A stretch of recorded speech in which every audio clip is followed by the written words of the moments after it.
Hi, and welcome to Book Talk. I'm your host, Brian Nixon. Joining me on the broadcast is my partner in crime, Tiffany Rockhold. Hello. Tiffany, we've had so much fun doing all these books. We have. We have. And you know, people really think we've read them, but we haven't. No, just kidding. We've actually read these books, including the one we're going to be discussing today, Come Hell or High Water by Kevin Miller.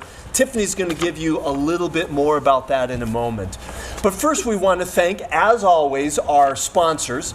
Parchment's Bookstore and Solomon's Porch Cafe have provided the books and have provided the coffee.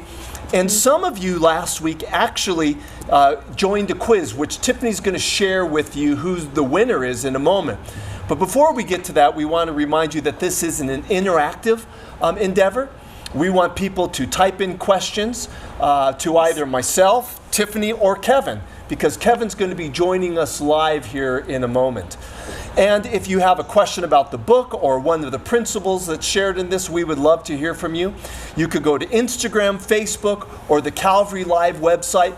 All of those are formats that you could join this conversation, because what makes this fun is when we hear from you. And our good friend Daniel Erdogan is going to be giving us the questions as usual. And without further ado now, though, we're going to turn it over to Tiffany, who's going to tell us about this past week's winner. Yes, we had a giveaway this week, and it was fun to see people chime in on that. And so I'm excited to tell you that the winner of the giveaway, which is a copy of the book of Come Hell or High Water and coffee, and yep, Pastor Kevin's holding up his copy, is Jill Jager. I hope I said that name right, but Jill, you will need to check your Instagram for a direct message from SOPO, and then they will make sure that you get your gift package. So congratulations, Jill. Thanks for watching, thanks for participating, and I know you're going to love the book because I loved reading it. I know Tiffany loved reading it, and let me say something else really quick before we jump into it. Tiffany just didn't enjoy reading it. She was actually part of the process. When Kevin was working and writing this book, Tiffany was in Tennessee, and she was the project manager. She helped edit the thing. So Tiffany's bones and blood and sweat and tears are found within these pages. So, you know, as you're reading it and you see like a little bit of like sediment, just scrape it off. Just know that's just her laboring over this book as well. So as much as it is a work of Kevin, and it is, it's also part of the broader team. We definitely had an amazing team, but if there are mistakes, please ignore those. Blame Kevin for those. No, not at all. No. We're human, for sure. We're human. So I think at this point, no matter how many edits you go through, every book is going to have have some sort of mistake in it. And I think it's just to show we're still humans, right? So, well, as you know, we've spent the last 3 weeks talking about books that focus on how to handle anxiety and how to be different in daunting situations. Well, this week we've been reading Come Hell or High Water by Pastor Kevin Miller. And with this book, we are taking a distinctive approach. We're learning how to essentially jump out of a plane, which if you read the book, he talks about his experience in jumping out of a plane. But we're learning how to take a step of faith and learning that our life should be an adventure in faithfulness. So I'm excited to let you know that we have the author of the book, Kevin Miller, here. He is on Instagram. He is on Facebook. So would you give some hearts, some likes, some waves, welcoming him today all the way from Tennessee? Yay! I can't give you my heart, Kevin. Pastor Kevin, thank you so much for being with us today. We're so glad you're here. I will say for me, it's a little bit strange to say Pastor Kevin because he's been my pastor in Tennessee, but he also just so happens to be my brother-in-law. So he is married to my sister, so Kevin, we would love to have you tell us a little bit about yourself, your family, And actually, what some of you may not know, I know some of you know this, but some of you may not know, he's originally from Albuquerque. Right. So he was a pastor here on staff at Calvary Church for many years. He led the middle school youth group here. And actually, my sister, his wife, was on staff here. So we had a whole family thing. And one here. other thing, my kids, he was the pastor for my kids. Yes. Who, by the way, if they're watching, was it the first full year, Kevin? She gave you her wrong name. My daughter's name is Sutherland, but she told him a different name, so he kept calling her this other name. Oh no! And that was just really? her. Well, she was being new and everything else. So Kevin, thank you for co-raising my kids.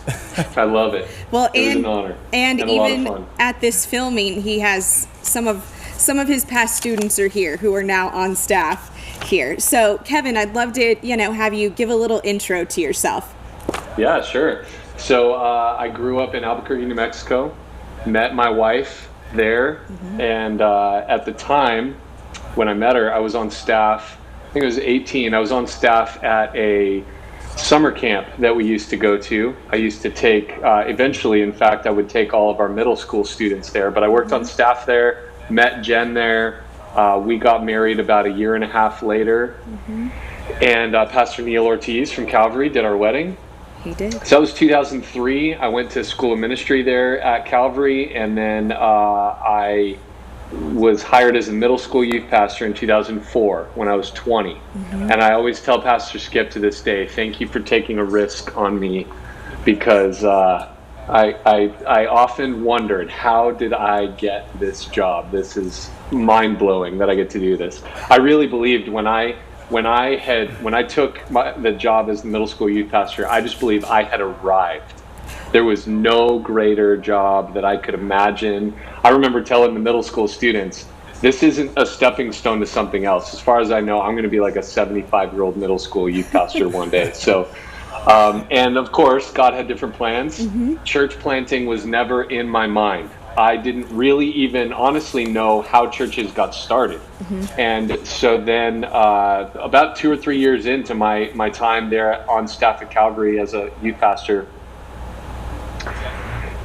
and I really started seeing what we know of the Holy Spirit in prepping us to move across the country and plant a church. And I detail a lot of that kind of process behind the scenes in the book. But yeah, it was a crazy journey. We had a 2-year-old at the time, and Jen was 6 months pregnant when we sold our house and packed everything in a moving truck and moved across the United States. And so we started our church when we were both 25 years old back in 2009, September 2009. And now we are, this summer, we'll mark 11 years that we've lived in Tennessee.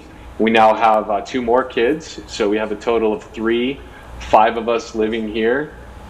Jen and I and our 3 kids, Emery, who's 13, Adeline, who's 10, and Haddon, who turns 6 tomorrow, actually. So, so it's been a wild ride. People often ask, how's the church and how, it just is, it's really hard to put into words what these last 10 years have been like. And that's what I attempted to do a little bit in the book. Kevin, one of the things I liked about Come Hell or High Water is it does chronicle your journey across country on one hand, and there are the story of the move, but you really give principles, for everyone. So this just isn't a book about how to plant a church or a book for pastors of how to get things going. It's not there's some nuts and bolts, but really it's a book for everyone, correct? Yeah, definitely. It certainly will help and be a resource to a church planter and a pastor. But I really wrote it it's really, the bigger picture is a big step of faith. Yep. And that's for any Christian. And all I knew to do was tell how to take a step of faith through my lens as a church planter. And really kind of like the thought process was I like to read a lot. I like to listen to books. One book I was listening to in particular as I was going through this writing process was about the startup of Home Depot. And as I listened to this book about Home Depot, I realized this guy I don't think he ever even thought at all about a church planter reading his book and learning from it. But what I realized was that as he just told his story through his lens, I figured out how to apply different pieces of his story to my life. And so I just figured, instead of me trying to tell everybody how to apply different things, I'm just going to tell my story of what God did through us. And I think people will catch on in their own context and how that applies to them. Absolutely. And I will say I've seen this entire story firsthand, and I've seen Kevin and Jen have to take giant steps of faith, and it's been so incredible to watch this journey and to be part of it. Honestly, I know I'm part of the project, but at the same time, I would highly encourage anybody, no matter where you're at, even especially in this season right now, to read the book if you haven't yet, because it will be so encouraging to your faith, and it will challenge you as well to take steps of faith if you haven't already. So let's before we dive into the principles, Kevin, do you have any funny stories at all from your time on staff here at Calvary? At Calvary? That you might like to share? Oh, the stories I could tell. Is there one that sticks out? One in particular was, you could imagine I would have stories because I served on staff with Levi Lusko and Nate Heitzig.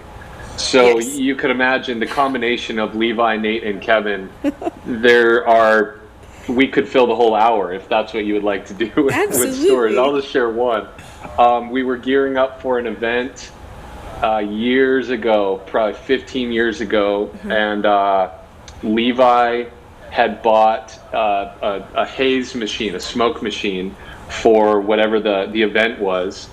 And so he decided to test it out in his office. Our offices were back in the student ministry building, and we shared a wall.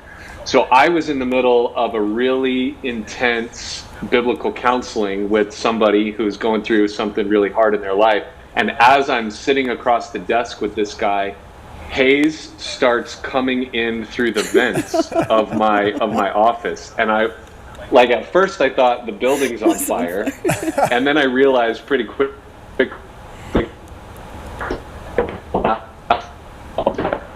what that is. So I had to apologize to the guy and then tell the guys, come on, I'm trying to have a counseling here. So then later on, when Levi went to lunch, me and Nate blocked off all of his doors and started the haze machine in his office to where you literally could barely see inches in front of you. And then we just sat in his office. And when he came in, he didn't even know we were in his office. It was so filled with haze. And so we scared him in his own office, hiding behind the haze. So that's one of about 1,000 stories absolutely. I could tell you. So awesome. It's so great. Awesome. I love Practical that you were jokes able to share that. That's right. And just the history that you have here at this church, and that so much of your training for how to be a church planter and came from Calvary Church. And I mean, I know I say to this day, I learned a lot sitting in school of ministry and reading books. I learned a lot from that. But the best training I had for planting a church was running the youth group. And I would say that to anybody, anywhere you can serve is the best possible training for any type of ministry you feel called to. Absolutely. Well, it's such a great segue into the first chapter, which is called Willing versus Wired. And I will say, as I reread this book, it had been a few months since I had dove into the book, and obviously I knew it pretty well, but I loved getting to reread it over the last 2 weeks, just almost with a new, with a new, fresh perspective. So I love that, and I appreciated. It reminded me of how creative you are, Kevin, with even the titles of all of the chapters. So I appreciated that. So anyways, as far as the principles, so some of the big takeaways from this chapter: principle 1, God will pave the way. Number 2, ask and seek God and keep asking. Number 3, the free test. A telltale sign of a calling is what you are willing to do for free. So those who are watching, are there things that you are willing to do for free that might be an indication of what your calling might be, right? Mm-hmm. Yeah, I remember for me, my background the last several years has been in the music industry. Mm-hmm. And when I was in high school and college, I took every opportunity I could to be part of every Christian show that happened here in Albuquerque. And so I look back, I remember reading this and thinking about that going, oh, that's how I knew my calling at that time was to be in the music industry, because I was willing to do that no matter what. So, we just lost him on. Hold on here, guys. We just lost Kevin. So. Oh, here we go. There he is. I'm here. You're back. I don't know what happened. We don't either. No clue. Welcome back, Kevin. Anyways, we're okay. Hey, glad to be here. Anyways, Brian, are there things that you, as you know, throughout your career, were there things that you were willing to do for free that maybe showed you, yes, maybe this is what the Lord is leading me to do? Unquestionably. Similar to you, music. I mean, anytime someone said, hey, Brian, you want to play in the worship team? I'd be, yeah. I'll do it. You don't have to pay me. It's something joyful. And the other part was teaching. Mm-hmm. You know, anytime someone, would you teach a class, or would you be willing to do this? Mm-hmm. I mean, I could do that all day, you know. And interestingly enough, both of those facets are part of what I do, you know. Yes. I mean, obviously with music it's volunteer, but I am director of education, you know, here at the church. So education is part of my calling. Yeah, absolutely. Well, the next principle is anti-prayers, which is interesting, right? Biblically, all Christians are ministers of the gospel, whether they're on staff at a church or not. So fulfillment comes when you do what you are wired to do. Can you talk about that, Kevin, how the mindset of some people, how they maybe don't think that they are a minister of the gospel unless they're on a staff and on a church staff, and why that's incorrect? Yeah, in fact, we encounter that a lot out here, especially in Southern Bible Belt culture. And that's been something we've worked really hard to combat against. Just from the standpoint of biblically, the pastor is not hired to do all of the ministry work. Mm-hmm. In fact, the New Testament makes it very clear that the job of the pastor and the leadership of the church is to train the church for the work of the ministry. So,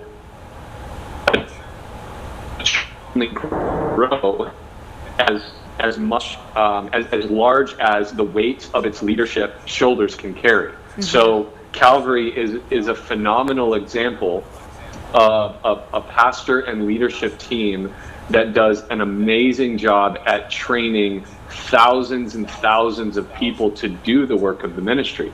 If it were only up to Pastor Skip to run the church, Calvary may only be able to handle 40, 50 people, however much Pastor Skip could handle on his own. And it would be the same for me. And so I think we just get off track when we start to think that we have to leave ministry up to the professionals, because that's never been the way that even Jesus intended things to do. I mean, just look at his disciples. Yeah. He toured around with 12 ragtag group of teenage boys called his disciples, and he handed them the keys to the church and basically wanted them to take it global.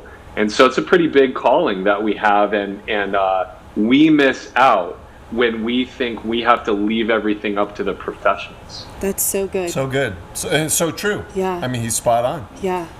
Yeah. So that, gosh, we all need to hear that. Absolutely. That's so great. Well, and the next principle talks about ministry is not a hobby but a calling. So that just feeds into exactly what Pastor Kevin just talked about. And then the next principle, making sense is overrated. So rarely is a calling from God easy or logical, but it is not blind. And I would say you have seen that time and time again over your life. How would you expand upon that some more, Kevin? I mean, what do you mean by it is not blind? Yeah, well, from the standpoint of it's not logical, it didn't make a lot of sense for us as two 25-year-olds with a 2-year-old and Jen 6 months pregnant to sell our house and move across the country to do something we'd never done in a place we'd never lived, in a city where we knew no one. That was pretty illogical. But it also wasn't a blind leap. because after years of prayer, although there were still lots of those things that from the outside looked and seemed maybe illogical, after years of prayer, God had made it abundantly evident that taking this leap of faith was exactly what he called us to do. So we just knew, by the time we were ready to go, we just knew if we don't get out of here soon, we will be disobedient. And so there's a lot of questions we have, but faith is rarely logical from the outside perspective, and it's important to take that step as the Lord leads. It's great. Good. So good. So good. The next, which you've had a lot of, prayers are pivotal. Through them, God can confirm a calling. And you've seen that, I know, time and time again, of how important prayer is. And you talk about that throughout the book. Kevin, how long, would you say, I know you can't put an exact time frame, but how long were you praying that led up to the decision to step out in faith? Was it a week or 5 years? What was it? I would say at least 2.5 years from the time when we really started kind of sensing this kind of stirring on our heart, but having no idea what the next thing was. In fact, church planting wasn't even on my mind.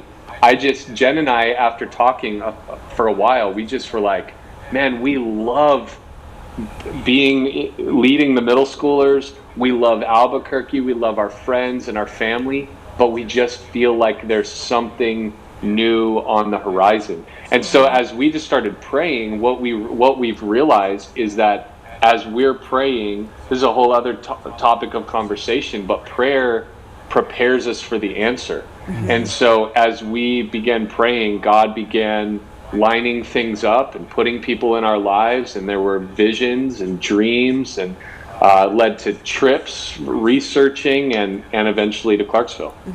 It's awesome.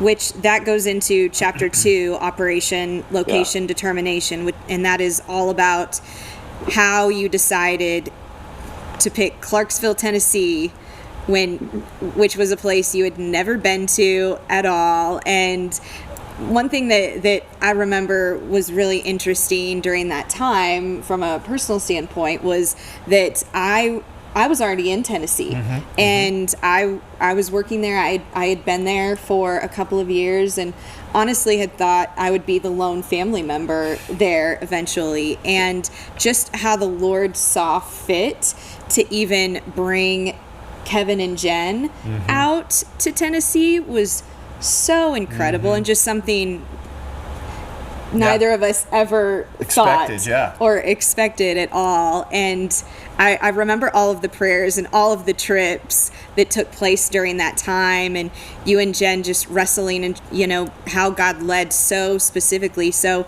as far as the principles from this chapter, the first one, God can give a specific plan and details to your venture of faith, which we've seen that. Then the next principle, pray as soon as possible and pray for as long as it takes. Yeah. So praying is less about the destination and more about the preparation. And that's where I know we've talked about this in the past with the other books that we've gone through, but your prayer life is so key. We get to talk to the creator of the universe. So why would we not do that, especially if we're looking at taking a huge step of faith in our life, or with whatever's happening, especially with what we're all walking through right now with this pandemic. Yeah. And it's good to let our viewers know that what Tiffany is actually saying are actual quotes from Kevin's books. These are great principles found in them. So hopefully, you're taking some notes and listening to what she's saying now. Yeah. And if you have any questions along the way for Pastor Kevin, please let us know. We would love to get those questions answered. We have Daniel, our bookstore manager from Parchments here, who is taking questions and will show us the questions as they come in. So don't hesitate to reach out with any questions you may have. The next principle, blurry sight. Sight is an incredible blessing, but sometimes our faith journey is stepping out when we didn't have clear direction. Expand upon that a little bit, Kevin. Maybe give some meat to the bones on how you had to step out when there wasn't clear direction. Yeah, we, like I said, we just felt kind of, I can't put it another way besides we felt a stirring in our hearts that there was something new on the horizon. And so the step of faith that we eventually took to plant the church came years later after we had started praying and kind of doing some researching. And I mean, it was a bunch of things, everything from a planned vacation that we already had to visit Jen's family in Tennessee for Christmas one year. That led to, I had a dream while we were there that led to us going back a couple months later to do some research about the cities and just spend some more time praying. And then once we landed there, we came to Clarksville and we met this guy who showed us, I mean, there's just like so many different things that had I not taken one step, I maybe would have missed out on all the rest.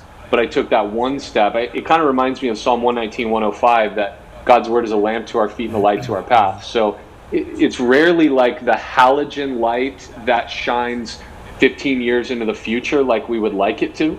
It's really like this handheld little lamp that lights up enough for me to see the next step. And so when we were faithful with that step, then God gave us the next step. And when we were faithful with that step, God gave us the next step. So I've just learned that the journey of faith, and kind of like what I'm talking about here with that principle, is that sometimes faith feels a little blurry. We want the whole future to be crystal clear, but that wouldn't be walking by faith. And so God, I think in his grace to us, doesn't give us all of the details up front, but just allows us the journey of trusting him. Yeah. Which I think that's a timely phrase for people to hear in this season as well. We don't know what the future looks like right now. We don't know when things are going to even look remotely normal or what we thought was normal, right? Right. So, well, and I mean, think about that. I think it's God's grace that he doesn't tell us the details until we need to know them. I think a lot of times we get this idea that we want God to fill us in on all the details. But think about how hard your February would have been this year if he would have told you.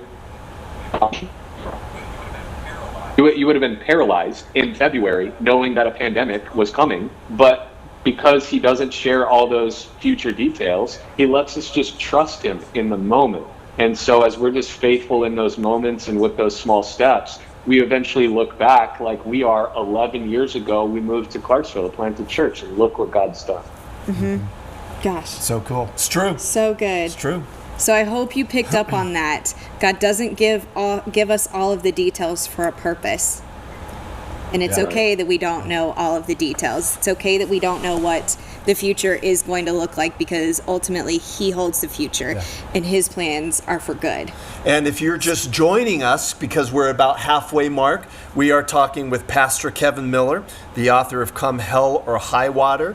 Tiffany spent time with Kevin there in Tennessee, and we're going through principles of the book. So if you're just joining us, welcome.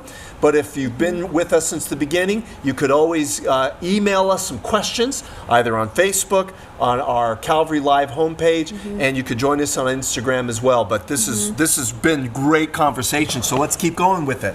All right, great. And I just want to mention before we keep going, Tiffany's not getting nearly enough credit for how much work she put into this book.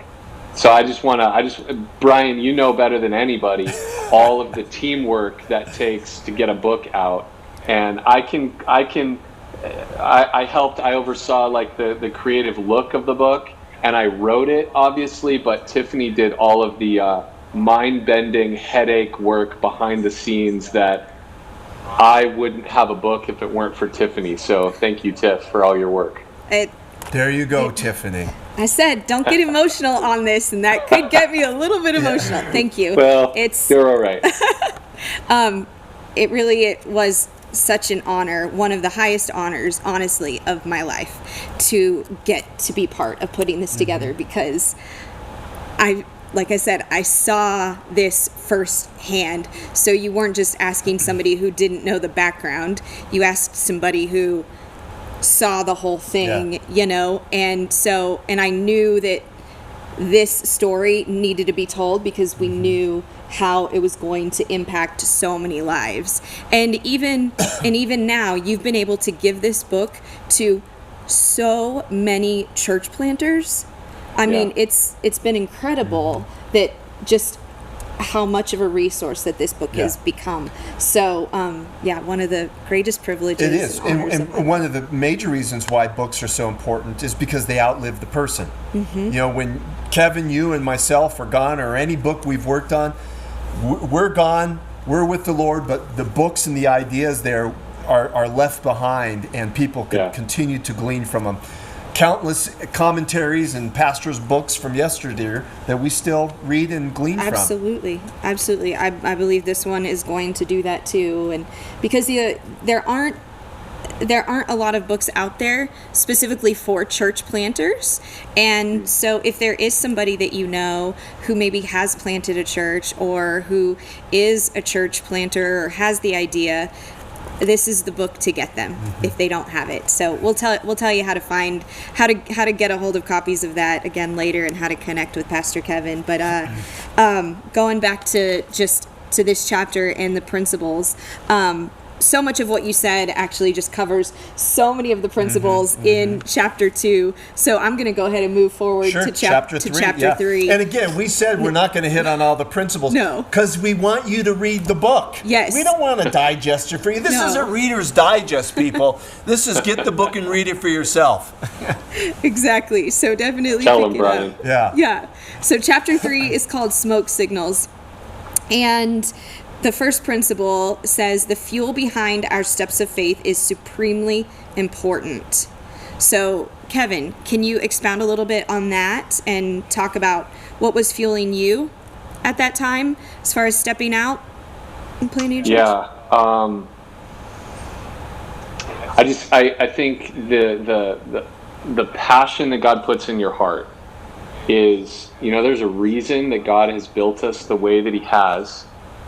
And we have, all of us have an individual calling on our lives. And I think it's so important that we pursue the things that we find make us passionate. And, you know, it kind of goes back to what we were talking about earlier, the free test, what we would do for free on top of all of the other things that we have to do. That's one way I've found that you identify a calling. And so, Smoke Signals really is, I think, a chapter that needed to be written that was hard to write because it's kind of hard hitting.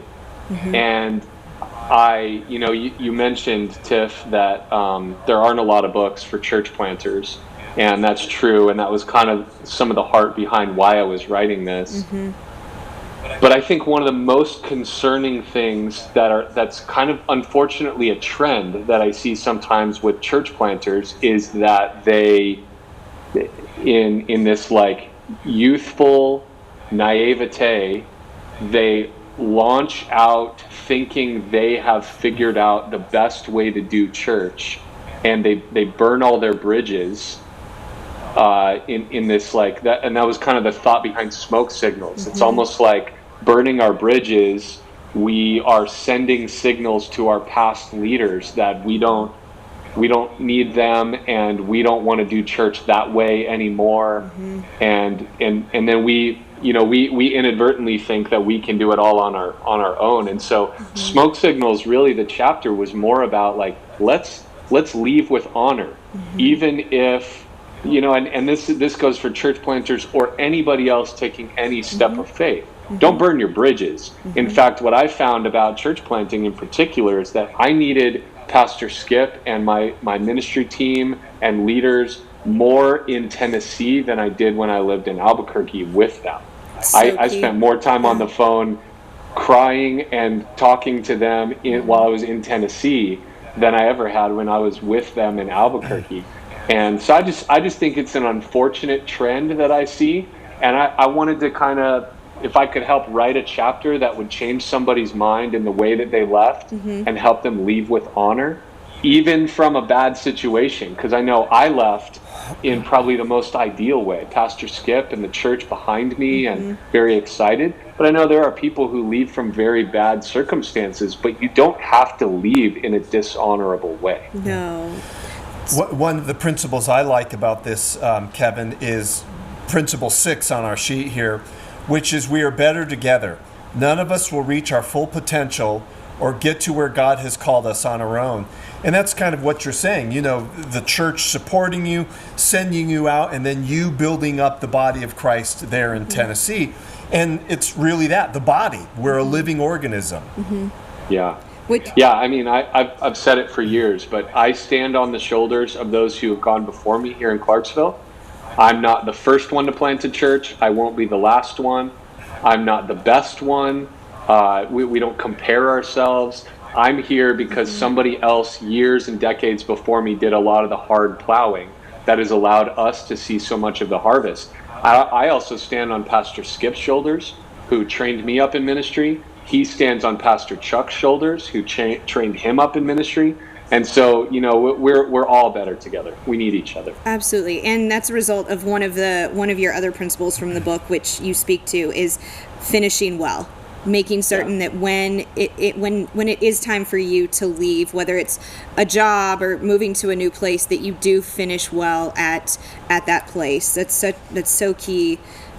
So thank you for sharing that one. I'm going to move on to chapter 4. Let's do it. Because let's get as far as we can. Well, I want to get to the crux of the book. Yeah, so, totally. All right. The next chapter, the next chapter focuses on Kevin and Jen's arrival in Tennessee and the various jobs that Kevin had to do as they began the steps to launch Awaken Church. So this chapter is so applicable to all of us because not all jobs are going to be what we feel called to sometimes, but let's see what we can learn in those seasons through this chapter. So some of the principles and takeaways from this are: learn to love what you hate. Yeah. Being faithful and working hard at your job is also a calling.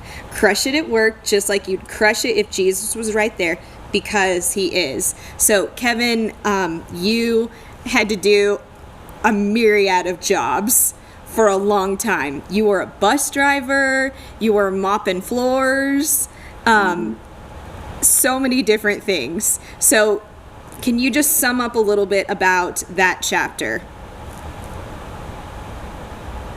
There's a lot that could be said, but I just knew whether I loved the job that I had at the time or I hated it, which was mostly the latter. I knew why God had called me to Clarksville, and I knew it was a season, and I knew even if that season lasted for years, that I wanted to be faithful in the jobs that I had, and I wasn't just going to be faithful when I finally got my dream job, but I was going to be faithful even in the jobs that I didn't love.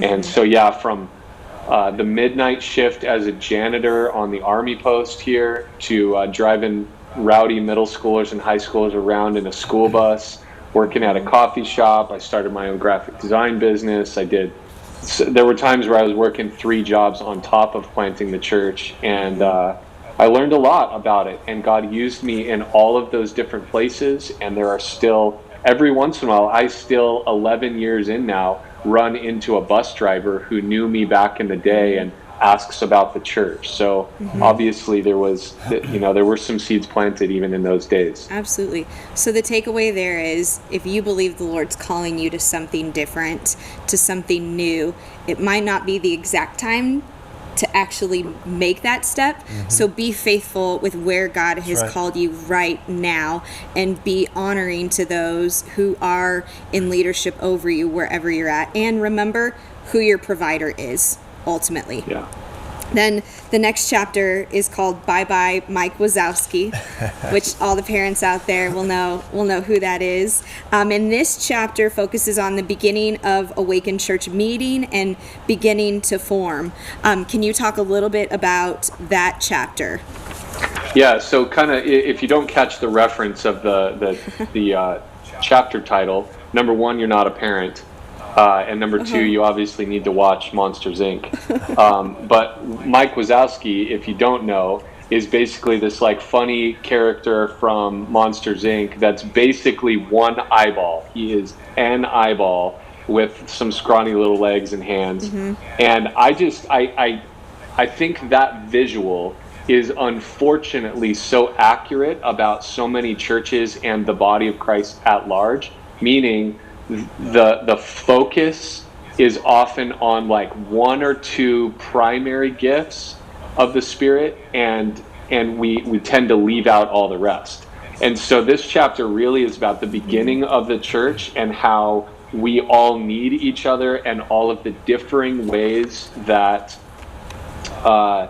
that God uses us, the spiritual gifts, our personalities. And so it's amazing when God brings us all together, how we form the full body of Christ. Not one member or gift is more or less important than the other. Kevin, something that struck to me in this chapter is God cares more about the integrity of the person than he does about the ability. And essentially, character counts. You know, who you are as a person counts, not so much who you are on stage, but who you are as an individual.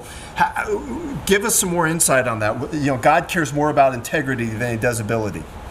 Yeah, well, I mean, I think it's an unfortunate reality, the world that we live in today, where we see pastors in headlines too much, and they you know, fallen into temptation and sin, and the end goal here is to get to the place where we stand before Christ and we say, I may not have had the biggest church in my city, I may not have had a best-selling book, I may not have gone on a speaking tour, but here's what I did. I lived faithfully, I loved my wife, I took care of my kids, I stewarded my money and my time and my abilities well, and that's what God is looking for. I mean, if you look even just at the pastoral qualifications that Paul gives Timothy, 1 Timothy chapter 3, it's all about integrity. It's interesting that in the job description of a pastor in 1 Timothy 3, leadership is not even mentioned. Eloquent teaching is not even mentioned. It's all about who we are on the inside, behind the scenes, when the lights are out, that God really cares about. Amen. I love it. So good. So good. Well, next, this chapter is one of the big defining points of why the book was written and how Awaken Church began to see even more growth. Will you just, even for people who haven't gotten to read the book, will you set the scene for what happened? You were 8, so audience, remember, at this point, Kevin and Jen are 8 months into their church plant. They have a building, they're meeting weekly, people are coming, and then the unthinkable happens. So Kevin, would you share what that looked like? Yeah, just in a nutshell, it started raining one weekend in May 2010. In fact, interesting timing, next weekend is the 10-year mark of the flood. Gosh. So it started raining on a Saturday night while I was preaching. The church was 8 months old, and I think we had 25 people who were a part of the church, and it rained for about 48 hours straight. I forget all the stats that I included in the book, but it broke all records. It was like the wettest day, wettest week, wettest month, wettest year, all from that one weekend. And there was so much water that the Army Corps of Engineers decided upstream from us to let a dam open so that it wouldn't break. Unfortunately, there was no warning for that. And so they opened up the dam, and it flooded our entire city. And it wiped out the entire Riverside district here in Clarksville. 144 businesses were underwater, including our 8-month-old little 2,400 square foot rented space in our shopping center. We kind of joked that we went from Riverside Drive to River Drive, and there were literally that weekend and week after, there were boats going down where we used to drive our cars. In fact, the title of the chapter, Canoes in the Parking Lot, came from the time where we went in to rescue some of the stuff while water was all in our building, and the tenant next door to us literally rowed a canoe through the parking lot where we had just parked our cars days prior, so that he could get stuff off of his walls in his business. He put them in his canoe and then rowed out of the parking lot. Jeez. And so later in the cleanup, we found a fish in the bathroom. So we put those together. That's the title. And it was like 100-year flood. Nobody living in Clarksville had ever seen that much water there. And of course, we were in the Riverside District, 8 months old when it happened. So it was devastating, and one of the best things that ever happened to our church because of how God used it. Can you tell people a little bit about what God did after the fact? Yeah, I mean, there's a lot. I just think a couple of the things that stand out to me is how God brought us together. These 25 people turned into about 10. I mean, I think when your church is underwater, you really learn who actually calls that church their church. And it turned out only about 40% of ours did. So we had a couple families left that about a week after once all the water was gone, they showed up with a couple trucks and a bunch of tools, and we just started digging out and clearing that place out. So it really brought a lot of unity to those who were still there. I think it brought validity to our church in the eyes of the city, because I think our city realized once we reopened a couple months later, wow, I guess they're not going anywhere. If they survive a flood, maybe we should see what's going on there. And really after the flood was when the growth really took place. But it was also amazing how God used our story to provide for us financially as a church. We went into the flood pretty weak financially. I wasn't even getting paid at all from the church. I was getting income from my other jobs. And after the flood, after people heard our story and began donating, we actually came out far stronger financially than we had been going into the flood. So something that maybe the devil wanted to use to wipe us out, God actually turned around for good, as he does, because he's the Redeemer, and used it to build the church and provide for us, and we came out stronger after the flood than we did going into it. So we often say it's one of the best things that happened to us. I want to be clear, we never want to go through it again, but God used it. It was, being part of all of that was, it was just heartbreaking. Yeah, that's why I appreciate Kevin being on with us today, because we're hearing from, the horse's mouth. Not that you're a horse, Kevin, but we're hearing from him what happened. It'd be one thing for us just to be talking about this, but to actually hear from the perspective. It's amazing to see how God works in these situations. Absolutely, and just to hear that, like he says it's one of the principles from this chapter, that God uses tragedy to build His church.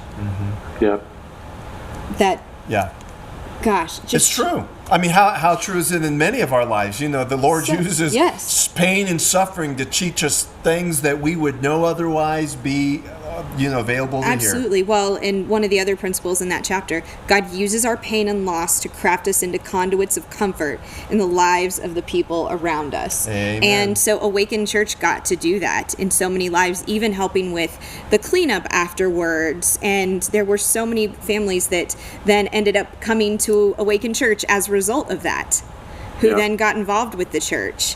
And that we're still in touch with today. Exactly, and if you get the book, which, just a reminder, we're talking to the author of Come Hell or High Water, Pastor Kevin Miller, pastor of Awaken Church in Clarksville, Tennessee.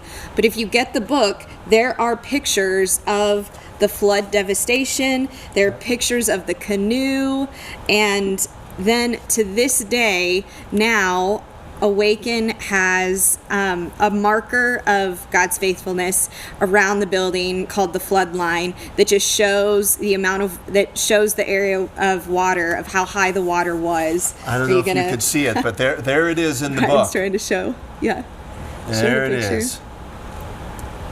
Yeah. The floodline. The floodline, yeah. Just as a reminder of what the church walked through, which is a reminder of God's faithfulness, right.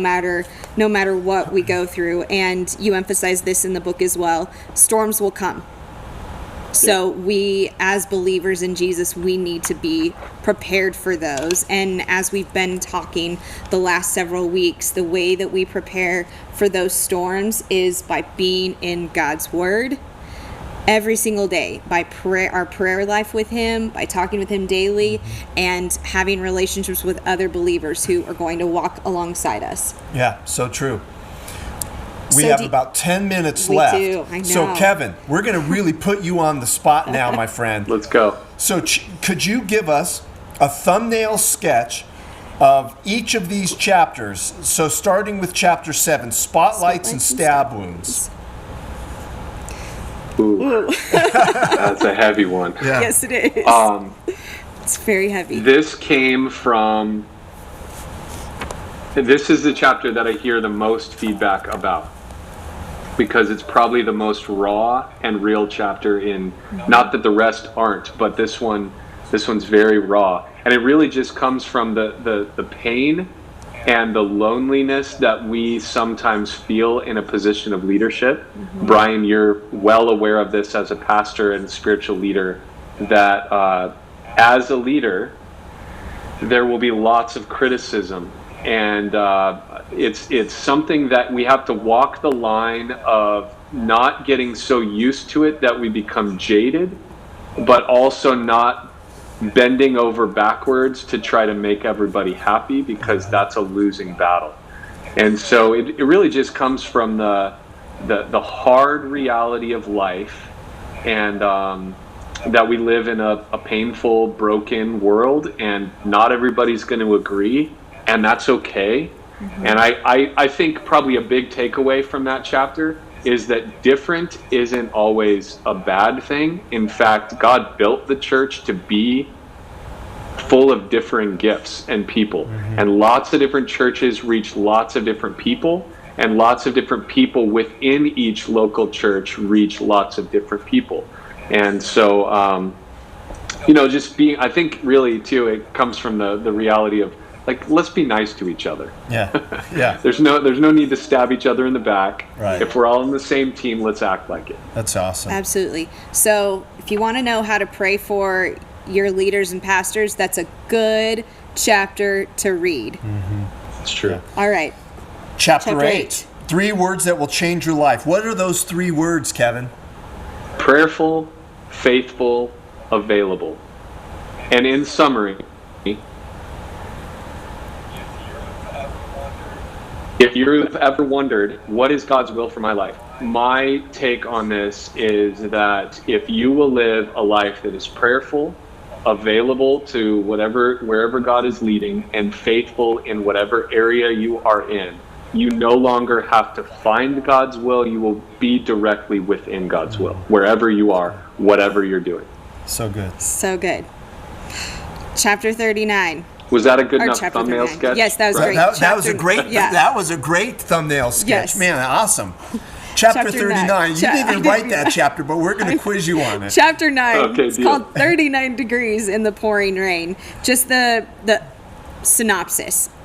Yeah, there's a giant. Well, there was a giant vacant Kmart building, 90,000 square feet. That when Kmart went under, there was this building sitting out there, and we believed, you'll have to read the story, because it's an incredible story of God leading us to a place that we still lap daily when we're out of our house, praying and believing that somehow it's part of our future.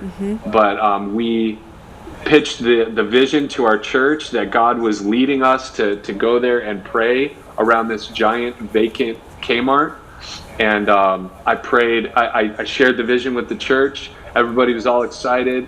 I was asking God, please clear the skies. Let it be a beautiful day for us to go out in this shopping center and just worship and pray. And wouldn't you know it, it was 39 degrees and pouring rain. And I thought, nobody's going to show up for that, but that's okay. It'll be my family and like 10 other people who catch the vision and are excited.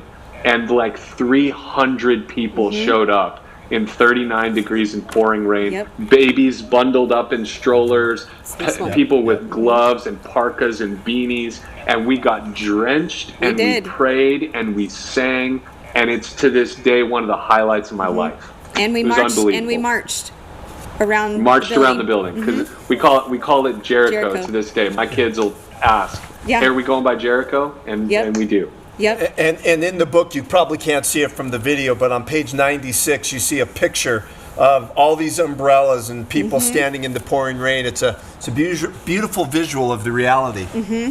It is. So you'll definitely need to read that chapter. And moving on to the last chapter, chapter 10. Oh, there you go. There it is. Yep. Keep the main thing the main thing. Tell us the synopsis of that one. Yeah, bottom line is the most important thing for the church to focus on is the gospel. There's a lot of things we can do. There's really only one thing that we need to do.